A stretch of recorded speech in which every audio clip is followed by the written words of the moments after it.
Welcome, everybody, to the Bold Inventor Show. Excited to be here with all of you. I'm with my co-host, as always, Matt Colseth. Good day to you. Hello. All right, I'm JD Hoovener, owner and founder here at Bold Patents, and we're coming at you as attorneys. I'm a patent attorney, and over there, Matt's a trademark attorney. We're talking intellectual property. Anything goes in the realm of patents, trademarks, copyrights, trade secrets. And I've got a really exciting guest. In fact, you get two for the price of one today. Two guests waiting backstage. You probably saw in our title and our description, we've got youth inventors. They're the winners of the National Innovation Challenge. Really an honor to have them and excited to talk with them here in just a little bit. So hang tight. While we are attorneys, this is not going to be a confidential discussion, as you probably guessed, being a part of a broadcast. So do not share confidential information, but please feel free to ask questions. We're going to give legal information, talk about lots of cool stuff here on our show, and you're welcome to ask our lovely guests questions if you have any too. We will prioritize the live questions. And let me just throw up our legal disclaimer. Matt, how was your Thanksgiving, my friend? It was wonderful. We spent it with friends and family. Had a great time. What about you? Yeah, we laid low. We did not travel. It was super nice, very comfortable. Hung out, lots of board games, movies, staring at my kids. It was fun. So no, it was awesome, and I've got some good one-on-one time too, especially with Hamilton, my youngest. So that was awesome.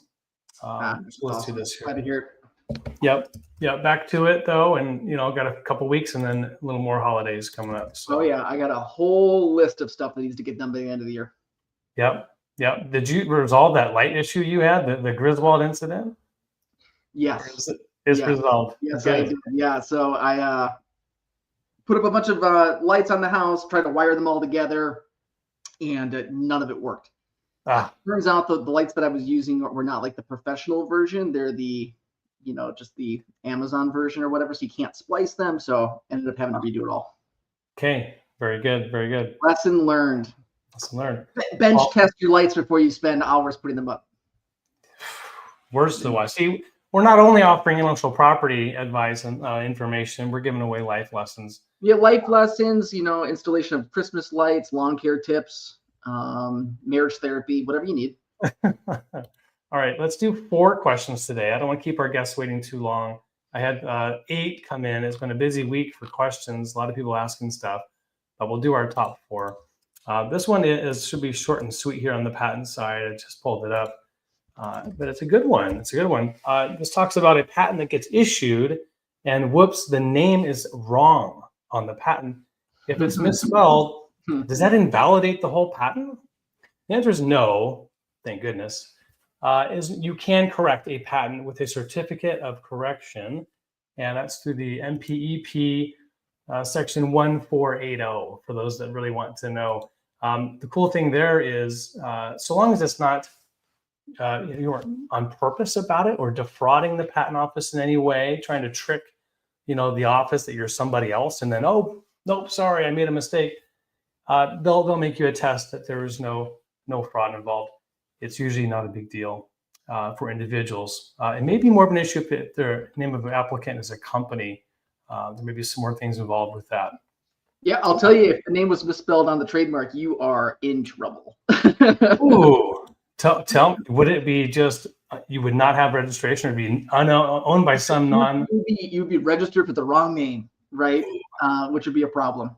Okay. So I've had that happen once in my career where we submitted an application with a misspelling error in it. And then we went to go submit the specimen, so the proof of use for the application, right? And the examining attorney noticed that they were spelled slightly differently. But the good news there was that because it was just like a 1 vowel change, they were able to amend the application because it didn't have a commercial impact on people viewing. It was still an application. Yeah, so it was still okay to change it at that point. Oh, I just got under the wire. Well, that's good, but yeah, scary though. Yeah, I thought I was going to be eating the cost and refiling. All right, here's a long one going your way on the trademark side. It's an Etsy seller. Let's see if I can pull the whole question up. I have a design consisting of a drawing with the phrase I want to sell on Etsy. I kind of want to trademark the phrase, kind of want to. And it's unique and could be the main feature of my brand if this business is successful. However, I know it can take up to a year at least to get something trademarked, registered. In the meantime, how can I sell my design in a way that lets people know the trademark is on the way to deter them from stealing my phrase? Is it risky to do, or should I just wait? Yeah, no, good question. So as soon as you submit that trademark application to the United States Patent and Trademark Office, you have pending trademark rights. So you'll have a application serial number at the USPTO, and that application is basically going to just hold space for you until the trademark registers. So from a user standpoint, from a trademark owner standpoint, use the TM symbol, right? That kind of alerts people that you have pending trademark rights, or you believe you have some sort of unregistered trademark right. And then ultimately, when you do register, throw the circle R on the branding and go from there. Very good. It reminds me, I should change the logo on our live stream. I've got a TM. Yeah, you should. Let's get that updated, man. Let's go. In a few years. Thank you. I appreciate that question. Okay, and anyone watching live has any questions, feel free to plug those in now. This is your shot for Q&A. I'll move on to our next patent question that came in from Cora over the week, asking about the differences here between, and this is on the licensing side, between an exclusive patent license agreement and a non-exclusive one. It's a great question, and I will say right up front, we don't generally work on licensing agreements. We just brought on an attorney that does some of this, so we don't have a whole breadth of experience. We usually focus on just getting bold patents, right? But when you get into a licensing agreement, the cool thing is with patents, you get 4 big rights: the right to make it, use it, sell it, and import it. So you get to prevent anyone in the country from doing those 4 things. And so you get to license those 4 if you want to transfer the rights to another party or multiple parties. So exclusive really just means you're locking in on one. You're saying you're the only manufacturer that is going to be allowed to use or to be allowed to make this product in the country. If you do that, you're putting a lot of eggs in one basket. And so I would say, I mean, you can help me with this, but I would say you want to make sure there's a performance clause that if they decide to shelf this and not make it, you're going to be able to get out of the contract and just watch it. You have to manage it more. The big upside with exclusive is that usually they are on the hook for infringement protection. So if there is an infringement down the road, they may be able to, contractually obligated to help you enforce the rights because they're really vested too. You're the only manufacturer that's able to sell it. Non-exclusive, as you may guess, is where there's not an exclusive deal. You have multiple manufacturers, multiple retailers, and you can still make royalties from any of them. So that's the main difference there. Matt, anything on the trademark side to mention? No, very similar, in the sense that exclusive license, you can license the brand to just one group or one individual. And then if you have a non-exclusive license, then you can have multiple sellers or users of the brand. Yeah, same thing. Yeah. And to be fair, I do not do these sorts of licensing agreements typically. Right. Typically, that's going to be a business attorney who does litigation too. You bet. Yeah, it's more akin to contract. It's a contract, honestly. It just basically moves around, changes the federal rights that we help entrepreneurs get. Yep. Okay, last one. Our 4th question here. This is back your way, Matt. If I make a logo for someone and it's for their business on the clothes they sell, is it a one-time fee to buy the logo, or can it be a small percentage of each piece of clothing sold? Someone trying to get royalties. Yeah, what does that look like? I really, this question all the time, get this all the time, right? Right. And typically we're going to be defending the trademark owner, who in this case would be the business that's selling the shirts, right? And we are going to be trying to lock in some sort of agreement for the individual who made the logo for them. You can structure this however you want to structure it. It's a free country, last I checked, and if you have a contract that says that you get 5% royalties, for any sale, then that's the contract. Generally speaking, when you create a logo for someone, they pay you money and you give them the logo, and you typically will sign them all the intellectual property rights of that logo. Right. I'm the artist, and you're buying that. I'm buying it from you, and I'm not just buying the rights to use it. I'm buying the intellectual property rights. So it's no longer yours; it's mine. Right. Okay. And that's called a work made for hire agreement. And it's a contract, part of contract law. And I advise any client who's getting a logo created to make sure that you are entering into a work made for hire agreement. a legitimate logo developer maker will have a contract that will specifically call out a work made for hire agreement in the agreement itself. If they don't, I would have real concerns about using that individual to create a logo for my business. Yep. If you went with like a company like 99 Designs, if people are familiar with that, that's like a online third-party website. I've gone and looked at their legal services agreement, and you do have work made for hire protection. There you go. Like that. Once that transfers, it is yours, not just the thing, it's the IP that goes with it. Like you said, it's a final purchase. Great answer, Matt. Good stuff. Yeah, and then a last thing I will say too is typically, the artist is going to be able to display the logo in their portfolio. That's pretty standard that, if I'm a logo designer and I want to kind of show off some of the logos I've done for clients in the past, then, they typically have the right to display that logo as, evidence of what they've created in the past. However, a good logo designer will wait until the company goes to market before they put it on their website. I've seen that happen multiple times where the, owner of the company is having this big reveal party, coming up in a month or two, right? They're putting a ton of money into marketing, branding, ready to go. And then their logo developer just kind of, post it on Facebook. Whoops. Right? Whoops. The branding. Yeah. That's not, we don't want that to happen. Awesome. Matt, we knocked 4 for 4 out of the park. We have got a ton of live viewers here. I think they're waiting for our guest, Matt. Yeah, I'd like to think that's for sure. I'd like to think that they're waiting to hear more Q&A and us chatter about legal stuff, but I think it's time. I want to show this video our 2 guests put together, hoping the audio comes through well. This was a video they put together and sent to me, kind of showcasing their product, their innovation. So have a look.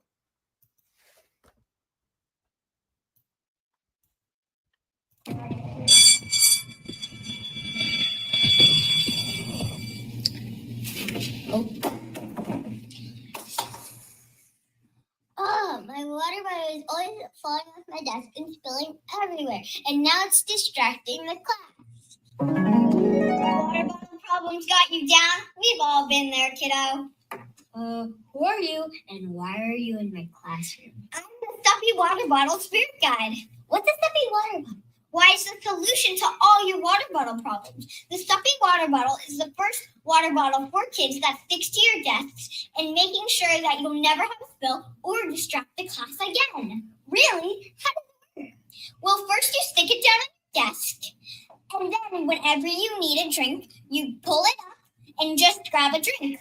That sounds great. Now, if you could just invent a way for me to stop losing all my pencils, I'd ace this pop quiz. Yeah, we thought of that too. Here's me, Brynn Gallagher, and me, Lily Oppenheim, and today, welcome to the Suppy Water Bottle. Oh my goodness, so awesome. Welcome, Lynn and Brynn, to the show. Hi. Hello. Hey guys, Hi, so happy to have you. That was a great video. Thank you. Yes. And so we've got you I guys. I love the special effects too. Really cool. Totally. We had our green screen in the background. And Really? Oh, I thought you guys were in school. They look pretty good. Well, I'd love to start by hearing about, your inspiration. What got you started thinking about water bottles? I mean, was it really a horrible spill that happened in class? Who spilled the water on the floor? So the day before, we started figuring out the problem that we were gonna do, someone's water bottle knocked down, and everybody had to stop what we're doing and had to clean it all up. And then we went to our class for the invention, thinking we should make something that solves the problem. Yeah. So we said, how about it sticks to your desk? So we added a suction cup, but we noticed it was already made for but it was complicated for adults. You had to open it weird, and then you had to put it down. Yeah. So we said, how about we add another problem? And we noticed that day that a lot of people were losing their pencils, and it was also distracting. So we found this like little grip thing for the pencil, and it fit perfectly on it. So we attached it to the water bottle and put the pencil in. Wonderful. So it's like a 2-in-1. It's securing the bottle to the table or the surface and securing your pencil Yeah. all at the same time. Of course, there's water in there too. Don't forget. Yeah. Yeah, I love this, ladies. It is such a cool invention, and it looks beautiful too. Thank you. Now, which one of you picked out the colors for that water bottle? So she actually used a water bottle from hers, and like, why'd you pick it? I don't know. I just thought that, so we had first used like a plastic water bottle. And so then I just was like, oh, maybe I should use a different material because the suction cup was not staying on. So I thought maybe we could use a metal one and maybe it would change it. And it stayed. Oh, so that's made of metal? Yes. Ooh, I love that because, some people don't want to drink out of plastic. Yeah. But yeah. And it's insulated too, right? It's going to keep it cold if you want it cold. Yeah. So you also, since it doesn't spill as much, you won't have to refill it and get out of class so much. You girls have thought of everything. Very, very cool. What is that white cable or cord coming off of it? Do you guys see that? Oh, it was just the computer cord. I thought that. What cord? It's gone. Yeah, it does stand on its own. I thought that was some sort of a double security measure. Oh, yeah. No. Great.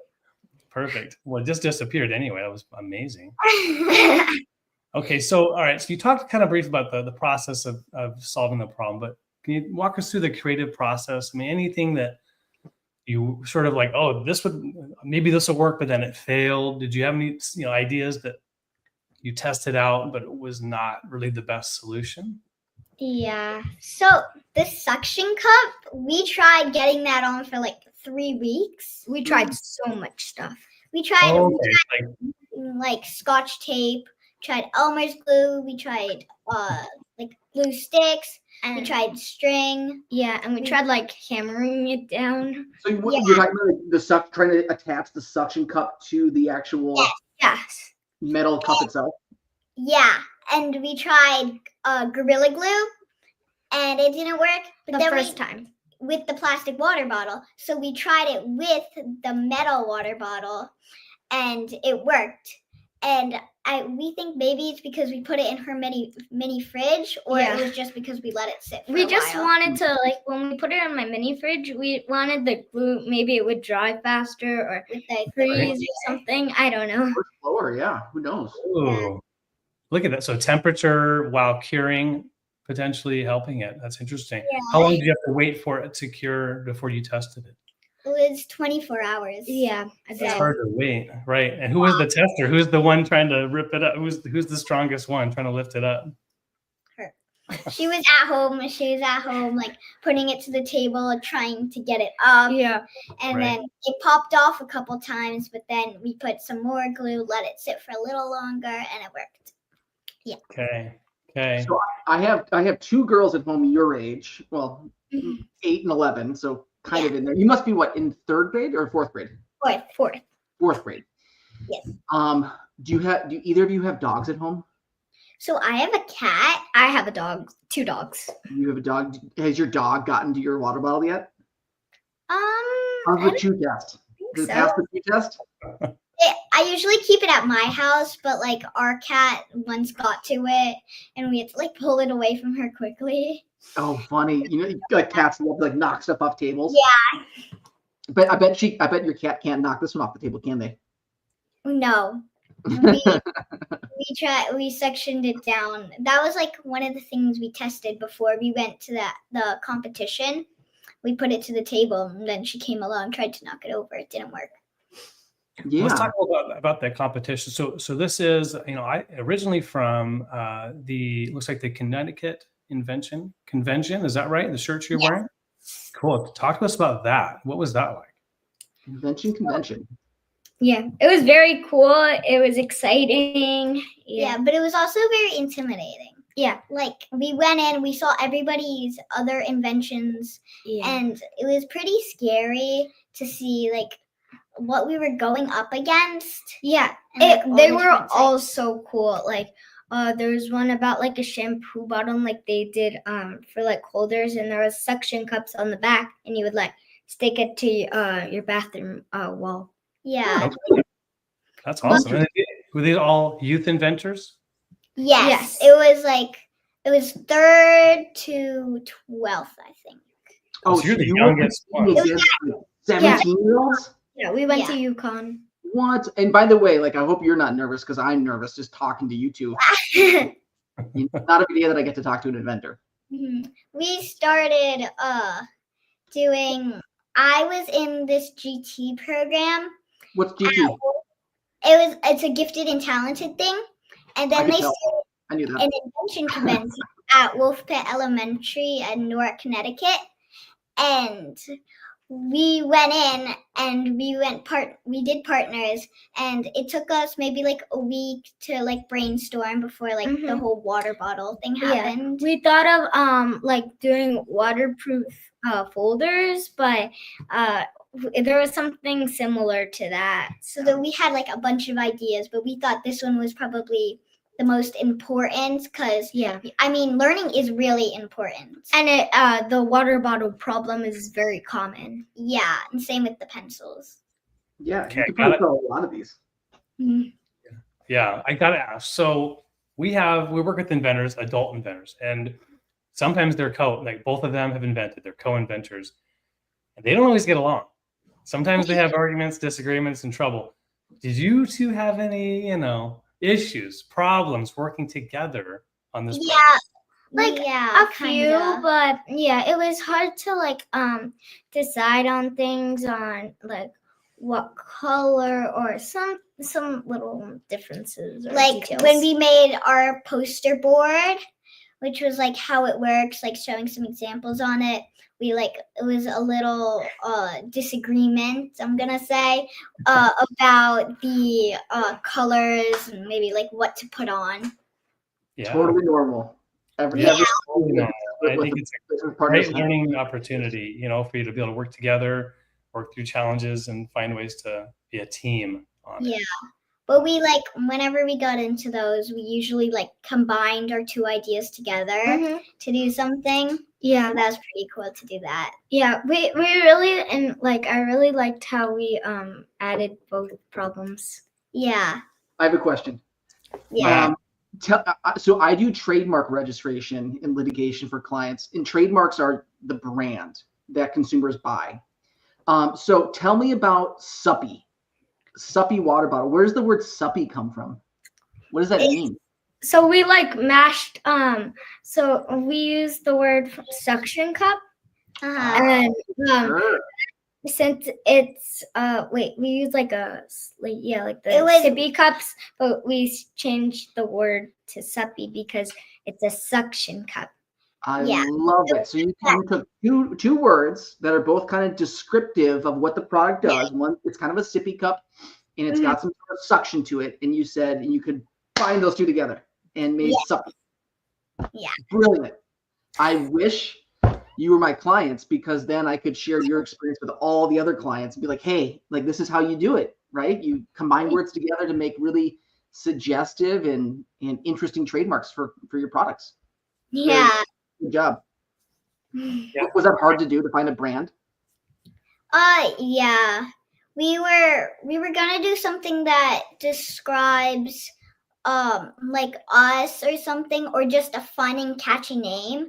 Yeah. But then one day, I think when she brought the suction cup from her brother's sippy cup, we combined those two. We were like, how about we combine the two words together? Because it's kind of like a sippy cup, but it also has a suction. So we took the S and the U from the suction, and now it's Suppy. Yeah.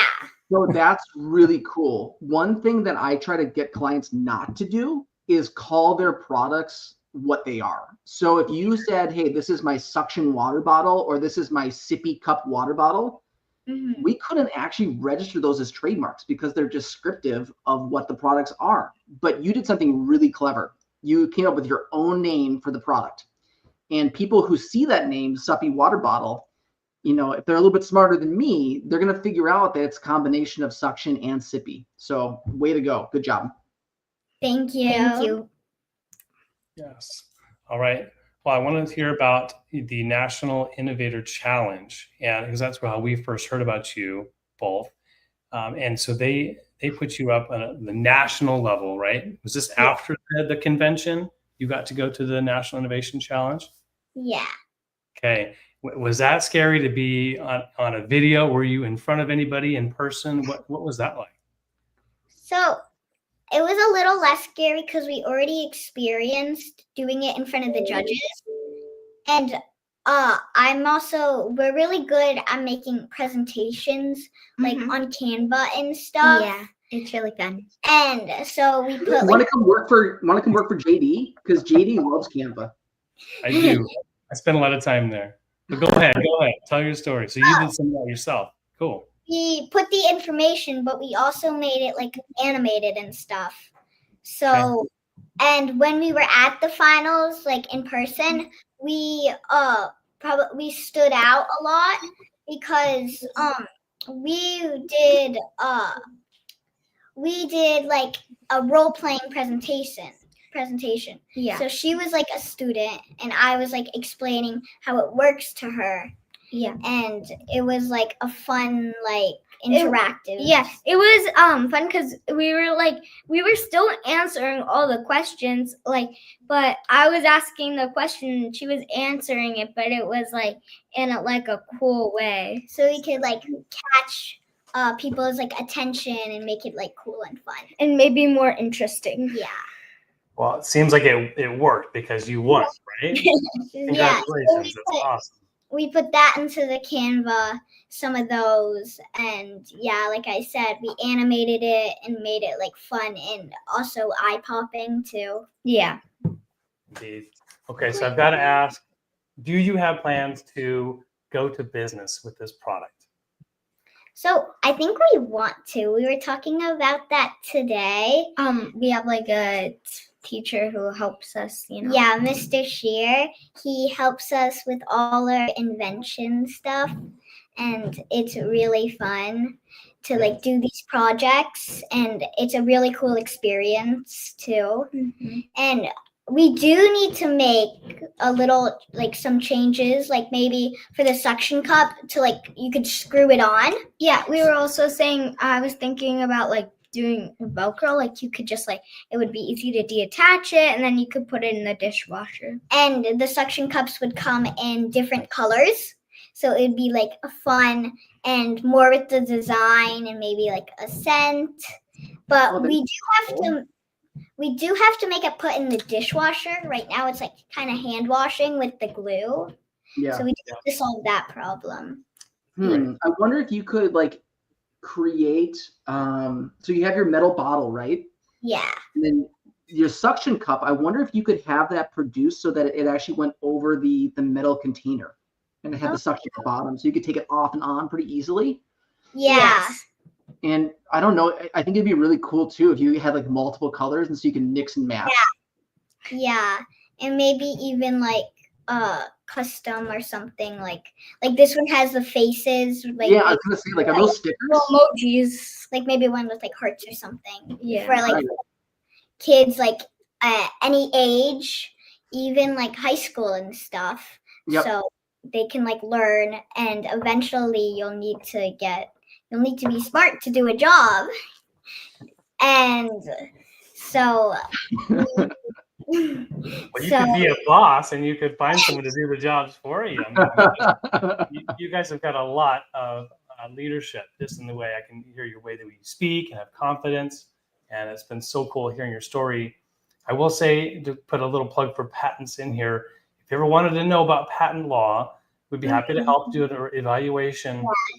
There's two main things to look at. Is on the utility side, you want to see what the functionality is. If it's actually a novel or new function, being able to secure, like you said, both the suction as well as holding the pencil or a writing utensil.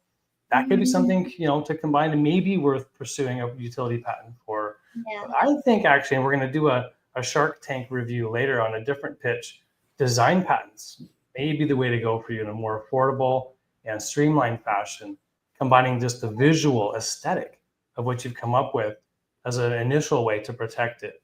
So we'd be happy to do a complimentary initial legal consultation following this interview if both of you ladies would like to. Yes, that would be really fun. Yeah, and really cool to do that. Awesome. Well, and we would have to involve your parents in terms of any legal agreements, but we'd be happy to work with you on that. If you'd like to stay backstage, we're going to go to our next segment here in a little bit. We can review the Shark Tank pitch together and get your opinion on it too. Unless you have to go back to class, you have to go back to class and stay a school day, or do you have the day off?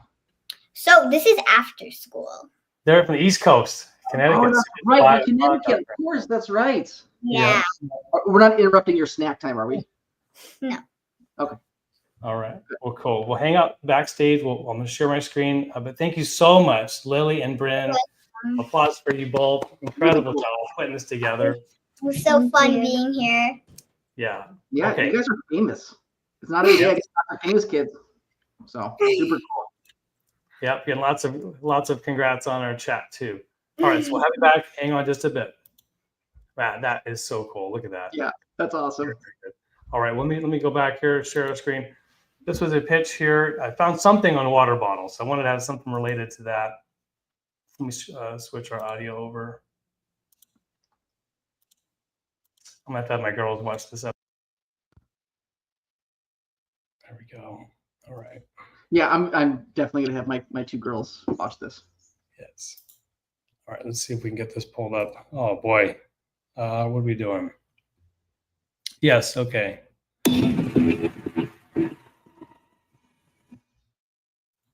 Almost there. All right. This is the ice shaker. Next into the tank is a better version of a ubiquitous workout necessity.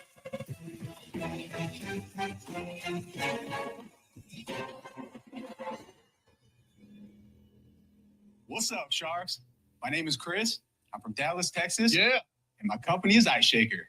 I'm here seeking $100,000 for 10% ownership in my company. Sharks, as you can tell, I work out. Growing up in a family of 5 boys, being the shortest meant I had to be the strongest. Anyone that hits the gym knows what a shaker bottle is all about, and I was no exception. I had cabinets full of them. They were all exactly the same. A cheap, plastic, uninsulated bottle that would either leak, break, or smell awful after a couple months. So I fixed all these problems. Introducing the Ice Shaker. The Ice Shaker is a double-wall, vacuum-insulated shaker bottle that will hold ice for over 30 hours in a 75-degree room. The insulated bottle does not sweat. And here's my favorite part. The Ice Shaker is a kitchen-grade stainless steel, so it doesn't absorb odor. So here today with me to help demonstrate the product are some people you might recognize. Bros! Wow! Let's go!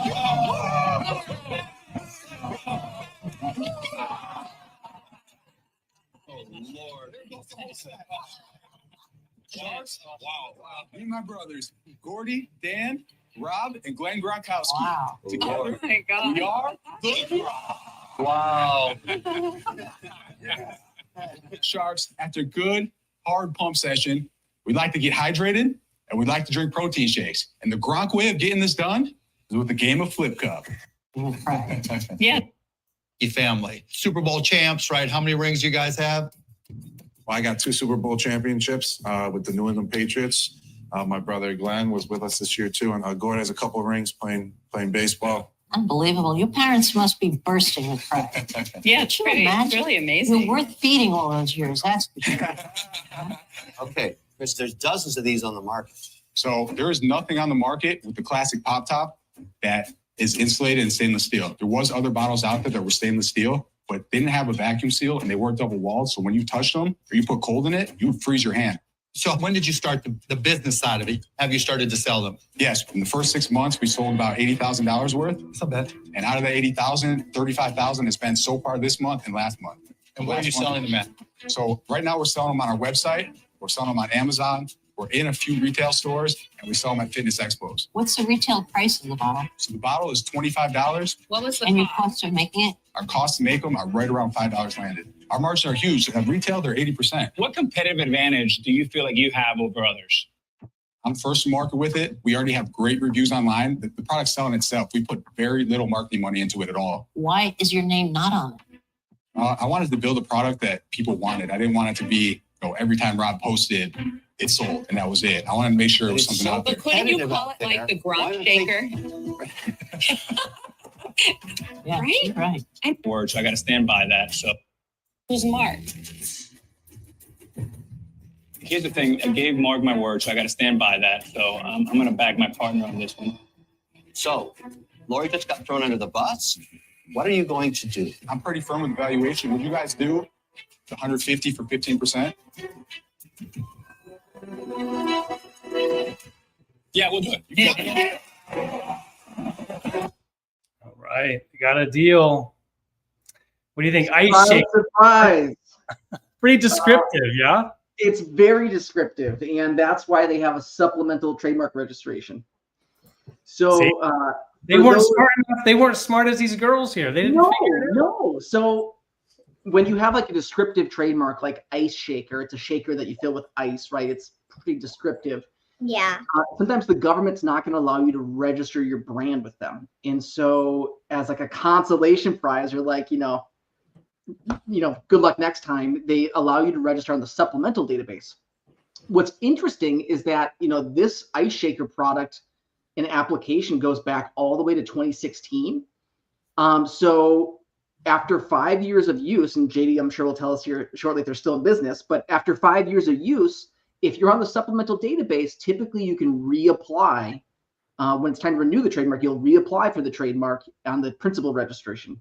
And it doesn't look like they've ever done that, but yeah, pretty descriptive trademark. I like Suppy Water Bottle way better. JD, what do you got? Yep. So they did. The update here is they're still in business. Goodness. They need to talk to a trademark attorney. They do. They need a good one. Matt, do you know one? I know a couple. Okay, very good. I'm joking. Their update here, let's see if I can pull it up. They have $3 million in revenue every year. Wow. And this is a water bottle. They've got lots of branding. Look at all the licenses, officially licensed products. Yeah, they definitely need to reapply for the trademark and get on that principal database. Yep. Now, if they're doing $3 million a year, that's a lot. Yeah, I love Derek Jeter's question. What sets you apart, right? What makes you unique? And he didn't answer at that time, hey, I've got a novel, I've got a patent on it. He did. He got a design patent. And you can see these have a lot of the same look with the ridges on the top, kind of similar, but there is a unique distinction. And let me share that design patent with you all. This is an issued design patent. You can tell it's a design patent because of the letter D up top. This was issued a few years back in 2019. Design patents are good for 15 years. And there it is, Mr. Christopher Gronkowski for a cup. And for design patents, you own just the way it looks. You don't actually own any functional utility, but there it is. So they've got a distinctive, that circumferential ridge. Hard to believe that this was unique enough, but design patents can be quite specific. So it can be a good way to go to protect your invention if it's something relatively simple. So that's kind of why I was suggesting maybe design patents for the Suppy water bottle. Yeah. But You know a good patent attorney? I do. Check out Bold Patents. We're happy to help inventors. And, it's awesome. You do not have to be an adult. You do not have to be 18 years old to be a named inventor in the US. So these two might be the youngest inventors then. Yeah, they asked me before we went live, have we ever had any anyone under 18 on the show? I said, no, I think they're the first. So. Yeah, I've worked with a few kids and their parents for trademarks in the past, but never anyone as young as you two. Well, let's see. Any other thoughts on the Shark Tank pitch with them? I think what do you girls think? I thought it was pretty cool how he also brought out his family. Yeah, did you recognize one of his brothers?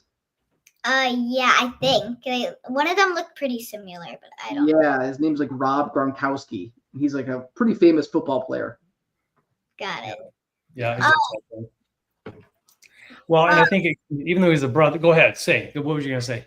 But I know that when we were inventing our water bottle, that our family was always like so supportive and like making the process. And I thought that was really cool how they made it all together as like a family. Yeah, me too. Absolutely. Well, and it doesn't hurt to have a little celebrity, help in terms of marketing. That's one of the things that I think it was Christopher mentioned while he was in front of the Sharks is they're first to market, right? And so it's one of his advantages is going there and getting that done. But all the Sharks agreed. They kind of said your name isn't that cool. You should use your celebrity status to help promote it. But apparently they moved forward without it. So anyway, I'm excited. Do either of you have older siblings? Yeah, I have. Well, I don't have an older sibling, but I have younger siblings. I have a sister, Mia, who's 7, and Zoe, who's 2. Okay. Yeah, I have a little brother. Yeah. Sometimes it's nice to do your own thing, isn't it? Not have your siblings involved. I feel the same way sometimes too. And it's really fun with friends too. Yeah. Yes. Wonderful. Well, thank you again, both of you, young ladies, Lily and Brynn, for being on our Bold Inventor Show. Matt, thanks for being with me today. For all you out there, thanks for your comments, questions, cheering on youth innovation. We'll be here next week at 1:30 Pacific for our live broadcast. Go big, go bold, everybody. Bye, ladies.